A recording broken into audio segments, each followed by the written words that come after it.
Ye has officially entered the hip-hop civil war, joining sides with the Alliance, with Future, Kendrick Lamar, The Weeknd, Metro Boomin, and more, in hopes of taking down the Six God, Drizzy, Drake. Ye has been preying on Drake's downfall since, I don't know, the early 2010s, so this isn't really a surprise to anybody.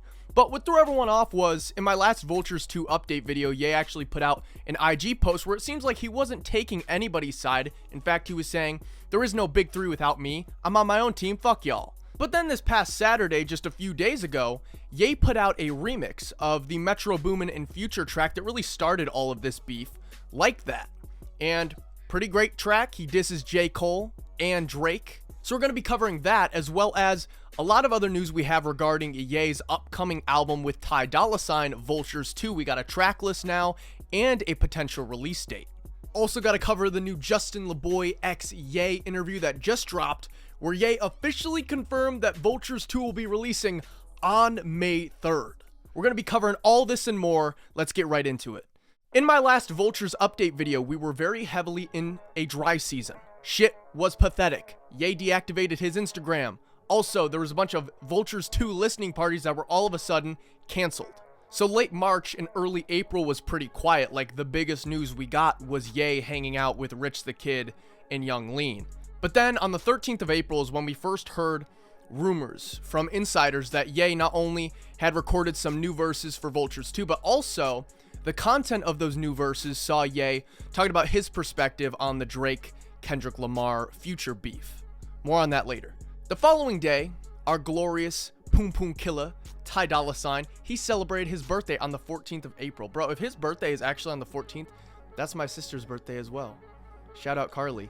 But at the birthday party, he would play some Vultures 2 tracks that we were anticipating to be on that record, those being Field Trip and Enemies. So that kind of let us know that, okay, the project isn't totally scrapped. It's still alive, at least in Ty's world. But shit was still very dry. Like, we were not getting news. Ye is off socials completely. And 3 days after Ty's glorious Sweet 16 is when we would finally get an info dump from St. Leon. But it was about the Yeezy app. We talked about this previously when Ye was on his campaign against streaming services, talking about how they do not pay artists the fair amount that they are owed in terms of compensating them for having their art, their albums, their music on the streaming services platform, which rightfully so. But Ye was talking about not putting the Vultures records on streaming, and that's where we're all hypocrites, because as much as we want to advocate for the artists having their music, it's also a huge pain in the ass if future releases from artists like Ye, who we all are bumping all the time, are not where all the other music is. It's a real fucked up situation. But now we have word that Ye actually has bought this Yeezy app that was in development for a pretty long time, actually. He bought the rights to it. They're merged now, and it is officially going to be like his app. And Joy Boy here would go ahead and give us some insight on that app.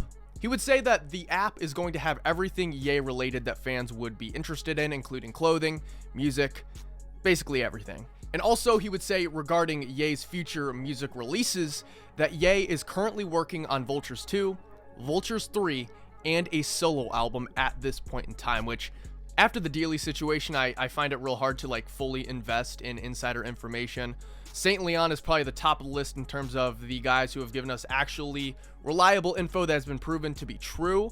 His track record's pretty great, but at the same time, it's like, I'm just waiting for Ye to give us a fucking release date or a listening party at this point to really like get hype. I would say that the start of the end for the dry season began when we saw Ye go to Disney World with Young Lean.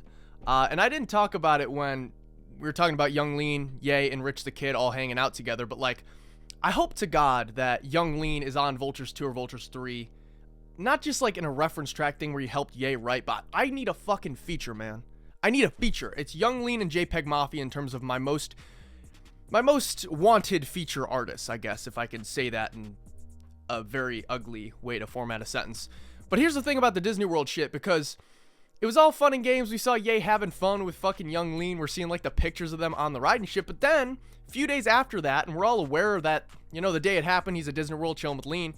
Like a few days after that, there's this press release that apparently that same day, Ye and Bianca went to a restaurant and Ye fucking socked a motherfucker.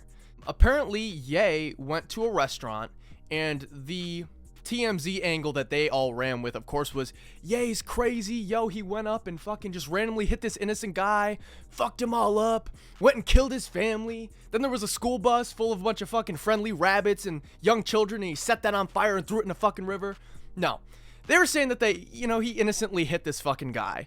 And then the story from Ye's camp actually comes out, and it is this, that apparently, and I'm going to read this straight because I don't want to get this wrong. It involves SA. I don't want to say it to get demonetized or, I want to get this story right, so I'm going to read it straight from here.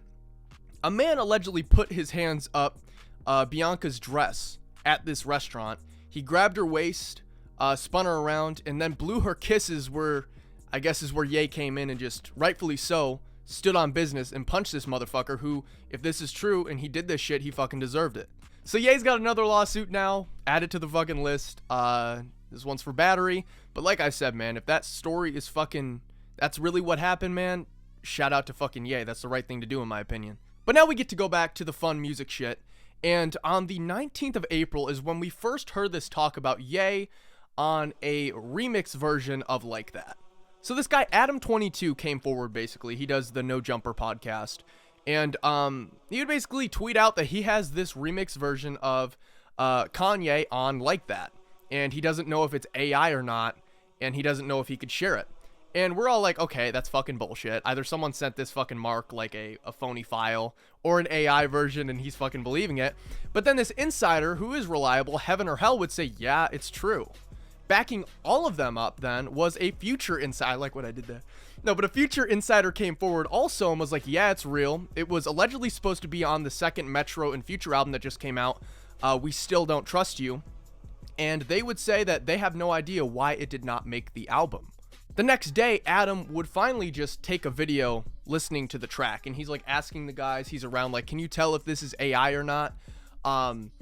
And we're going to talk a little bit more about AI in a few minutes here. It's fucking crazy where that shit's going right now. But the first version he played was like the OG beat for Like That. Then the second version was the Ye produced beat. But we're still like not sure whether to believe this or not until Trackster went ahead. The guy who uploads Kanye's albums to streaming, he uploaded volume 1 of Vultures, and some of you may remember him. He's a reliable source in Ye's camp is basically what I'm trying to say here. And he would post it on his socials. So we're like, oh shit, this is fucking real. Shit really got confirmed once Ye started posting about it. He would upload to Instagram various things. The first being a clip from his interview with Justin LeBoy that we're going to talk about in a little bit. But he premiered the track during the interview, and he would go ahead and post that so everyone who follows him could see the track. Along with that clip, he would also post a hard-ass picture with Metro Boomin in the studio, as well as this fucking hilarious J. Cole meme. The next day, Ye put the remix on his website as well as YouTube. Just got taken down from YouTube like minutes before I started filming here today. So we'll see what happens with that. Still not on streaming. We don't know what the plan is or how Ye's going to handle releases. Because like I said, he is beefing with streaming services. But we'll have to see what happens with the track. It was produced by Ye, Metro, and Trackster. And shit starts out with like Ye going, yo, Dot, we're going to take this pussy motherfucker out. I got you. And then the hooligans come in. And Ye did a completely different thing with this track's instrumental. Like, it's honestly like a whole new song minus Future. And Ye using that same kind of flow from the original track. Ye's got a Yeism in there, like a complete iconic Kanye line. I treat a bad bitch like a fat bitch, whatever the fuck that means. And then he goes ahead and says, I can't even think of a Drake line. Play J. Cole, makes the pussy dry. Like, it's fucking great shit. And then on the same day that all this shit's fucking going down with Ye putting out the track and everything, we get an alleged volume 2 track list from an insider. Now, here's my thing with this. I believe this is in alphabetical order. It's not in any specific order. And I'm just going to go ahead and read this off. So we got Aperol Spritz, Believer, City Underground, Dead, Drunk, Field Trip, Fighting Fires, Fried, Gun to My Head, Lifestyle, Love Me the Most, Matthew, Melrose, Promotion, River, Slide, Take Off Your Dress, Time Moving Slow, and Vagabond.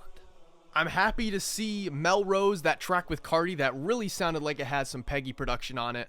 It's going to be interesting to see what they do with Gun to My Head, because the girl who is sampled on Gun to My Head, She has said that she wants nothing to do with Ye or his music, and also seems to not understand the concept of sampling music, saying he stole my shit. It's like, what the fuck are you talking about? But yeah, it's gonna be a fucking bitch approving that sample, but that's probably a pro of releasing shit off of streaming, is that, you know, not that you can just totally rip off motherfuckers with the samples, but like, you could kind of totally rip off motherfuckers with the samples. No, there's definitely probably some legality shit to that is like not okay, but I hope to God it ends up on the official release. Also excited to hear Dead finally in high quality as a release.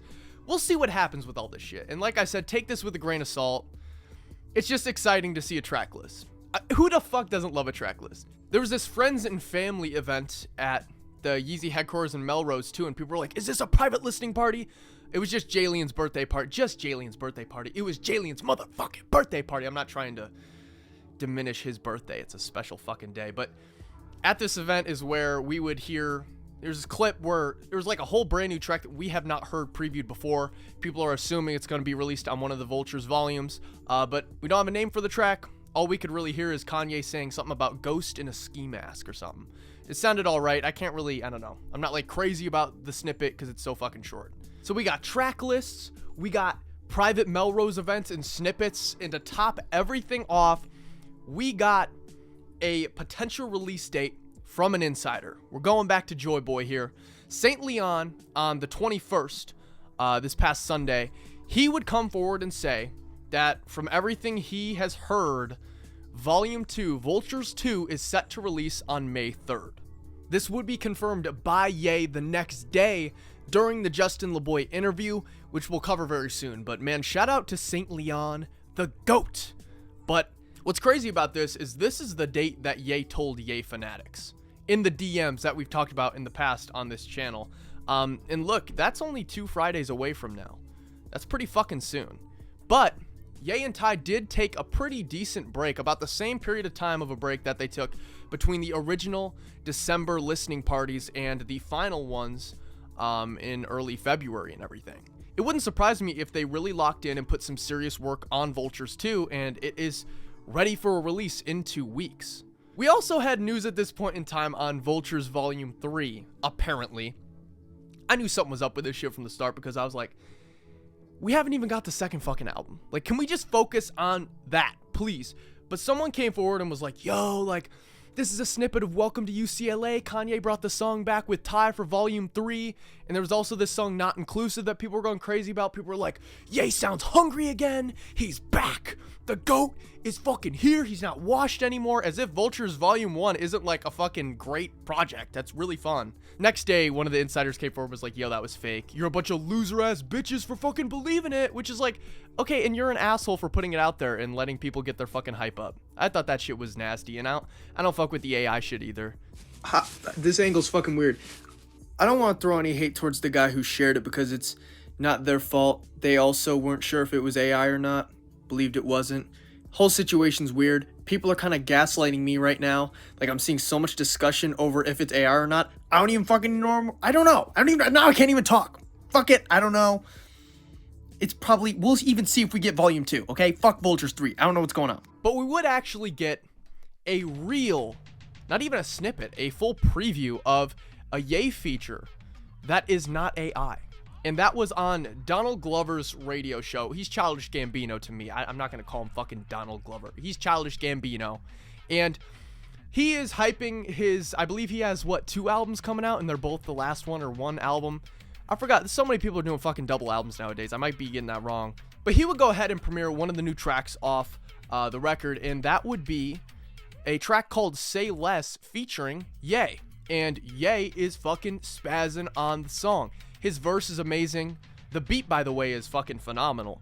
But it's a great track. Sounds amazing. Can't wait to hear a version in full high quality once the project releases. But it sounds great. Check it out. It was actually recorded because a lot of people were like, Kanye sounds great for once. Wow, he's not washed. Because people love dunking on him, bro. But this is actually recorded during the Saudi Arabia, late 2023 Vultures era.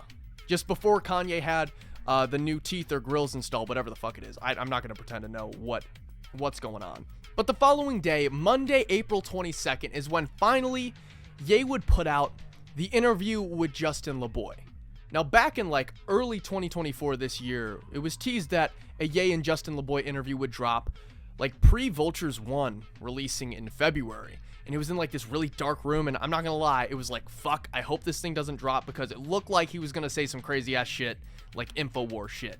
Luckily, this was a completely brand new interview, and we're gonna go ahead and just, I got a list of the points that I thought were important / interesting that Ye said.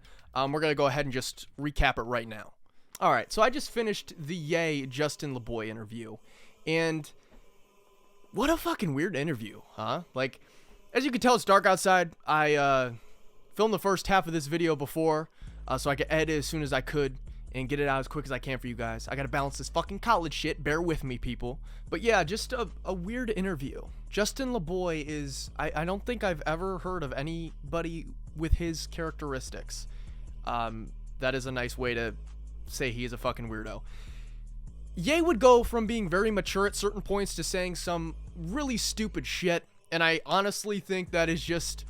I think this interview shows that the things he says that are like really fucking dumb are encouraged by people like Justin LaBoy. You can actively see it in the interview.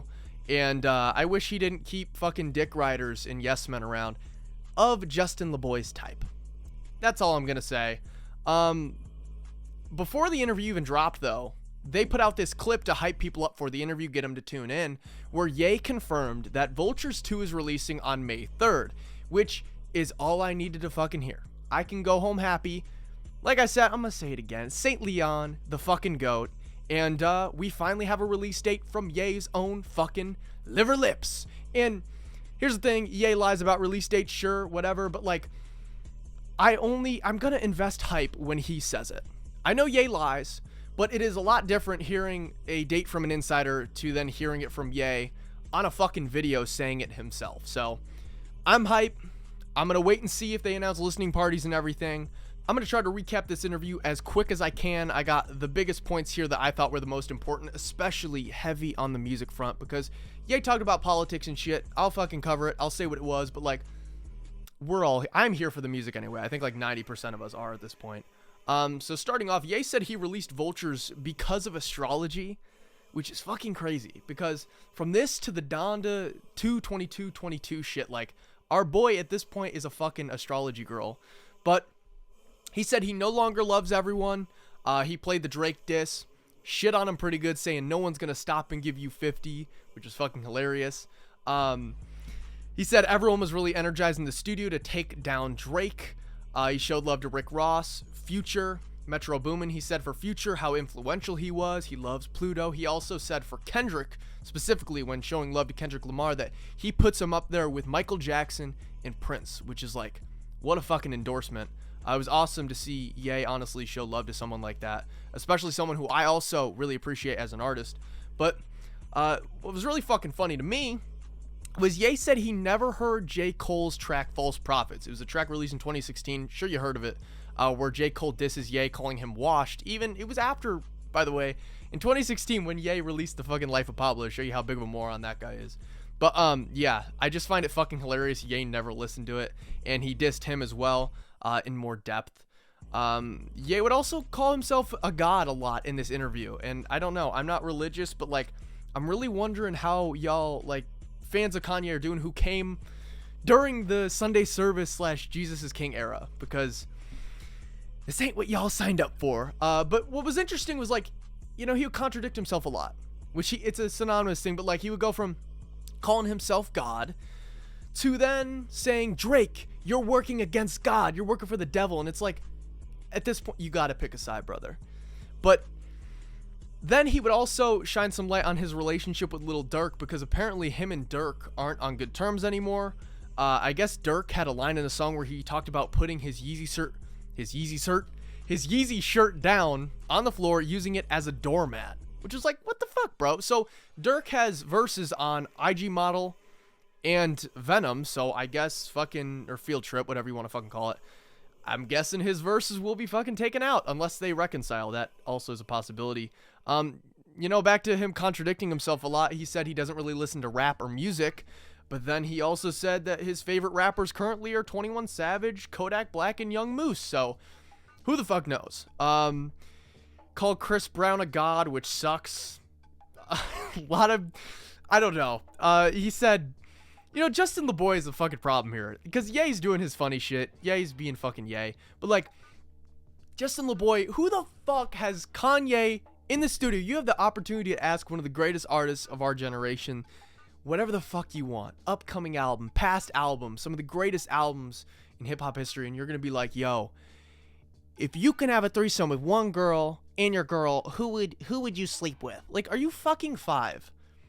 By the way, Kanye turned fucking chicken shit into chicken salad and said, you gotta fuck the president's wife, which was fucking hilarious. But anyway, there's a lot of Justin LeBoy dick riding. Kanye said he was off the meds and also talked about fentanyl and addiction. One of the more interesting things I thought was he was talking about his origins with Cardi, and Cardi was originally a model for one of the Yeezy seasons.